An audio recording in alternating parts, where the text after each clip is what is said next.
to send this. Be upon your Curtis, I tell you this with certainty.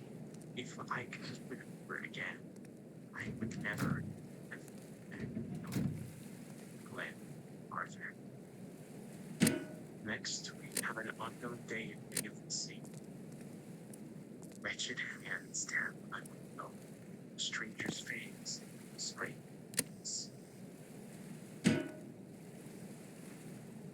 I didn't see a picture. Dang, this is literally a Miracle Landings jet. What the frick? Consumes in take a closer look. Huh. Highlights Weird. a shape of a mass. Gives it a name.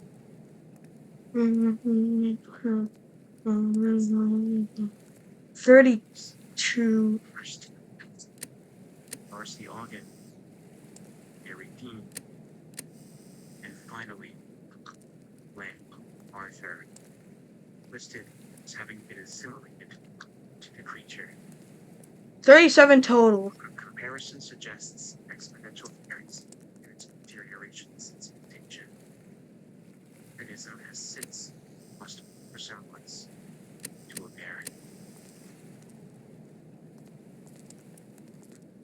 For the first time in a while, we finally have some information regarding Dominus Deal. And as it turns out, the camp's original administrator, Glenn Arthur, did recruit but for whatever reason, it took a damn year over a decade to get to that. So he draws up the bright idea to look for the statue of bear instead. But as we know, it backfires in its result. Mutated eldritch beast, officially known as the Wretch. In the video, we see two separate letters written by Glenn Arthur, both Starter engine no more. letter is our findings of science and it sees their origin. I think this letter was written at the beginning because he was hiding and was created. And as we know, hiding do him much good. Because the video calls the Christmas party the first attack, this has actually happened at least 3 times. The first time with Glenn Arthur, the second time with the party, and at least one other time.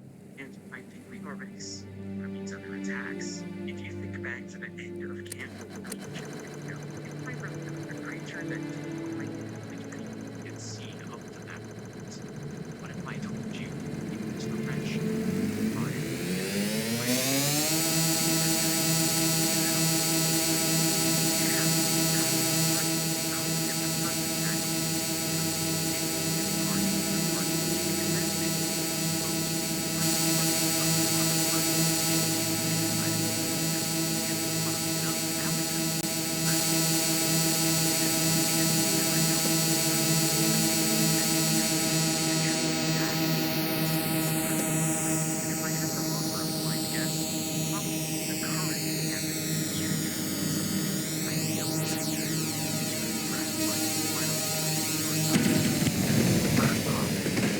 The aircraft suddenly stalls.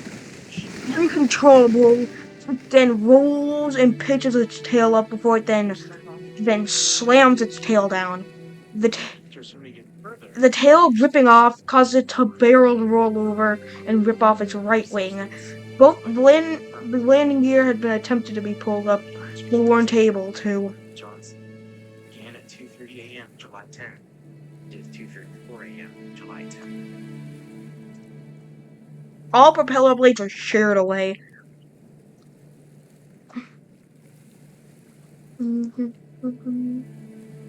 Next, we have a holding group Of the 37 aboard, of which 5 are crew, both pilots managed to miraculously survive. 3 of the 5 were stuck in the tail section. 3 survived. Bam, bam, and then the flight headed back here.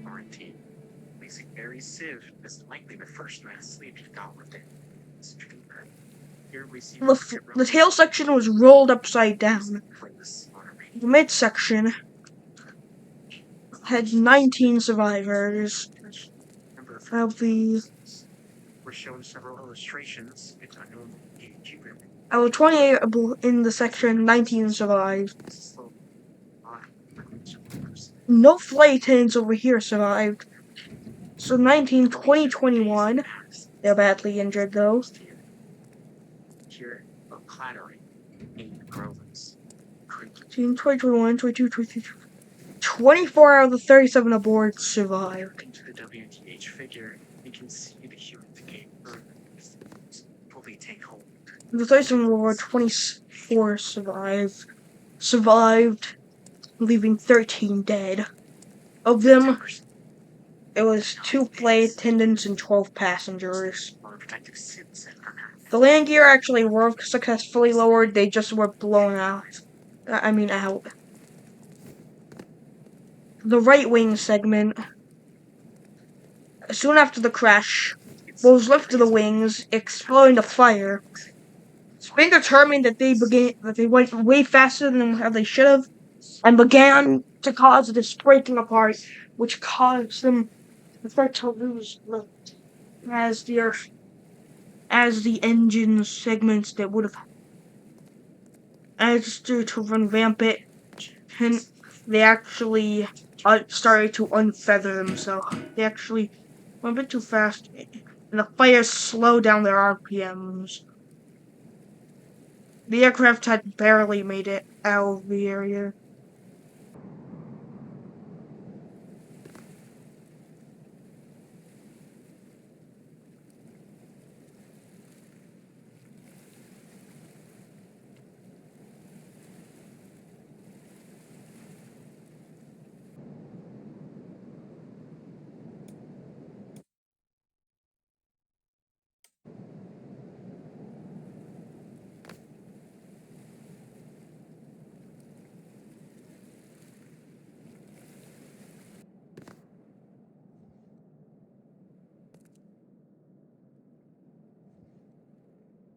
The rear of Barry Johnson is discovered to be occupied.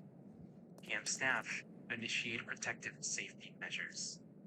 The Fokker is loaded with 37 people. Looks like old Barry Johnson was the most important vessel. Did you guess right? Here's your cookie.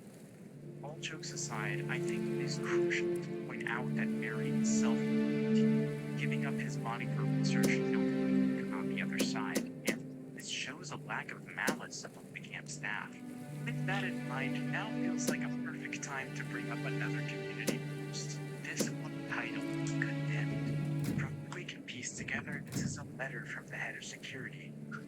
Previous head of security. Cabin lights, cockpit lights, and the logo lights. And with research, should have moved to the WH. He explains that watching Chewie go through this made him feel sick to his stomach every time. At exactly 6 in the morning, the aircraft began to take off. Turning on the fuel pumps, the hydraulic system, and with the avionics, and the navigation lights. The aircraft was soon ready to take off.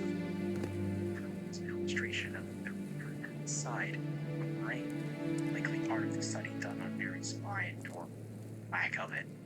So the deal is clearly not a secret among the camp staff, and there's even at least a couple people that are very unsatisfied with the circumstances. And I think this leaves us wondering, once again, why did the Queen get clear? And the thing is, at least for now, just Putting on the seatbelt sign, I want to take a moment to briefly touch on their start both engines and then increase the throttle. maintain some kind of consciousness. It's like they can't actually express any complex thoughts in this state of emotion. Instead, the craziest part is that the chest occupied by something. Raising up the gear, Fokker